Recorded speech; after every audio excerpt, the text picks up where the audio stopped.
তৃতীয় প্রান্তিক মূল্যায়ন 2024-এর পঞ্চম শ্রেণীর গণিত বিষয়ের একটি নমুনা প্রশ্ন নিয়ে শেয়ার করতে যাচ্ছি। তাহলে চলুন আমরা নমুনা প্রশ্নটি দেখে নেই। একের ক অংশ হচ্ছে সঠিক উত্তরটি উত্তরপত্রে লিখো। এখানে মূলত বহু নির্বাচনী বা এমসিকিউ টাইপের প্রশ্ন থাকবে। এখানে একটি প্রশ্ন থাকবে, তার 4টি অপশন থাকবে। সঠিক উত্তরটি উত্তরপত্রে এই 4টি অপশন থেকে একজন শিক্ষার্থীকে লিখতে হবে। মোট 20টি প্রশ্ন দেওয়া থাকবে, প্রতিটির মান 1 হিসেবে 20টির জন্য মোট 20 নম্বর। প্রশ্নগুলো এখানে স্ক্রিনে দেখে নিতে পারেন। আমি এগুলো নিয়ে আলোচনা করলাম না সময় স্বল্পতার জন্য, বা আলোচনা করতে গেলে সময় বেশি লাগবে এই জন্য। এরপরে হচ্ছে একের খ অংশ, এটি হচ্ছে মূলত শূন্যস্থান পূরণ।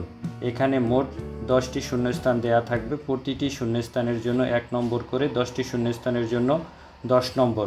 এখানে ক থেকে এ পর্যন্ত মোট 10টি শূন্যস্থান দেয়া আছে। একজন শিক্ষার্থীকে এই শূন্যস্থানের জন্য সঠিক উত্তরটি উত্তরপত্রে লিখতে হবে। এই হচ্ছে শূন্যস্থান সংক্রান্ত। এরপরে হচ্ছে 2 নম্বর সংক্ষিপ্ত প্রশ্ন।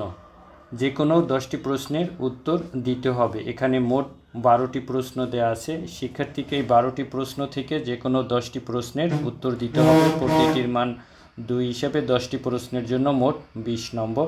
এখানে ক থেকে ঠ পর্যন্ত মোট 12টি প্রশ্ন দেয়া আছে।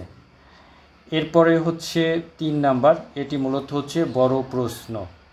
এখানে নির্দেশনা উল্লেখ আছে ছ এবং জ থেকে একটি প্রশ্ন এবং ড সহ যে কোনো 10টি প্রশ্নের উত্তর দিতে হবে। অর্থাৎ ছ এবং জ থেকে যে কোনো একটি প্রশ্ন বাধ্যতামূলকভাবে দিতে হবে এবং ড প্রশ্নটিও দিতে হবে। এটি হচ্ছে মূলত জ্যামিতি এবং উপাত্ত থেকে নির্দেশনা মোতাবেক প্রশ্ন আবশ্যিকভাবে শিক্ষার্থীকে দিতে হবে, সেটি নির্দেশনায় উল্লেখ করে দেওয়া হয়েছে। এখানে মোট 13টি প্রশ্ন দেওয়া আছে। এই 13টি প্রশ্নের মধ্যে নির্দেশনা মোতাবেক ছ ও জ থেকে একটি এবং ড এই 2টি প্রশ্ন সহ আরও 8টি প্রশ্নের উত্তর দিতে হবে। মোট 10টি প্রশ্নের উত্তর দিতে হবে। এই জন্য প্রতিটির মান 5 করে 10টি প্রশ্নের জন্য বা 10টি সঠিক উত্তরের জন্য মোট 50 নম্বর দেয়া আছে। আমি প্রশ্নগুলো নিয়ে এখানে আলোচনা করছি না, যেহেতু স্ক্রিনে দেয়া আছে। প্রয়োজনে আমি ডেসক্রিপশন বক্সে এই প্রশ্নের PDF লিঙ্কটি দিয়ে দেব। তো এখানে শুধু ছ এবং জ এই 2টি প্রশ্ন কিন্তু জ্যামিতি সংক্রান্ত এবং পরিমাপ সংক্রান্ত। এখান থেকে যে কোনো একটি প্রশ্ন বাধ্যতামূলকভাবে দিতে হবে। আর শেষে ড নাম্বার হচ্ছে উপাত্ত সংক্রান্ত। এখানে উপাত্তগুলো দেওয়া আছে এবং সেই অনুযায়ী শেষের 1 এবং 2 এর উত্তর একজন শিক্ষার্থীর দিতে হবে।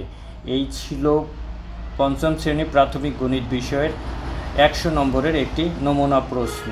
প্রিয় ভিউয়ার্স, এই প্রশ্নটি মূলত নমুনা আকারে দেওয়া হয়েছে।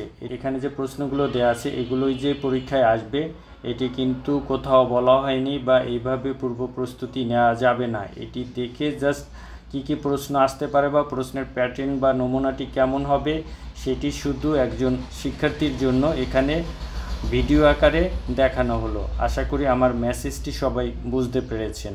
সো ভিডিওটি যদি ভালো লাগে এবং পরবর্তীতে এই টাইপের ভিডিও যদি আরও দেখতে চান তাহলে অবশ্যই আমার চ্যানেলটি সাবস্ক্রাইব করে রাখবেন। ধন্যবাদ।